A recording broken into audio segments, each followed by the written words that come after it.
ఈరోజు జాతీయ కార్మిక సంఘాల నాయకులందరికీ కూడా విప్లవందనములు. ముఖ్యంగా విశాఖ ఉక్కు ఆంధ్రుల హక్కు అనే ఒక మన దృఢ సంకల్పంతో రాష్ట్ర నాయకత్వం ఇచ్చిన 3 రోజుల కార్యక్రమంలో భాగంగా నిన్న విద్యార్థి యువజన సంఘాలు కార్యక్రమం జరిగినది. అలాగే ఈరోజు అన్ని కార్మిక సంఘాలు ఆధ్వర్యంలో కార్యక్రమం జరిగినది. రేపు రైతు సంఘాలు ఆధ్వర్యంలో కలెక్టరేట్ వద్ద కార్యక్రమం 10 నుంచి 2 వరకు జరగబోతుంది.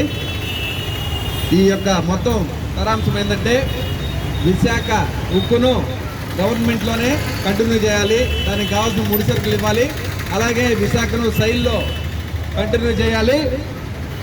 ముఖ్యంగా ఈ కేంద్ర ప్రభుత్వం రాష్ట్ర ప్రభుత్వాల ఎన్డీఏ కూటమి వైఖరి ఎలా ఉందంటే మేము ఏం చేసినా చెల్లుబాటు అవుద్ది, ఒక రాచరిక వ్యవస్థ వైపు వీళ్ళు పోతా ఉన్నారు.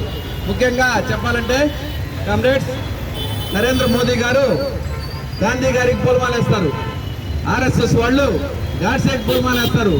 వీరు ఈ దేశానికి ఏం సంకేతం ఇస్తున్నారనేది కూడా ప్రజలు అర్థం చేసుకోవాలి.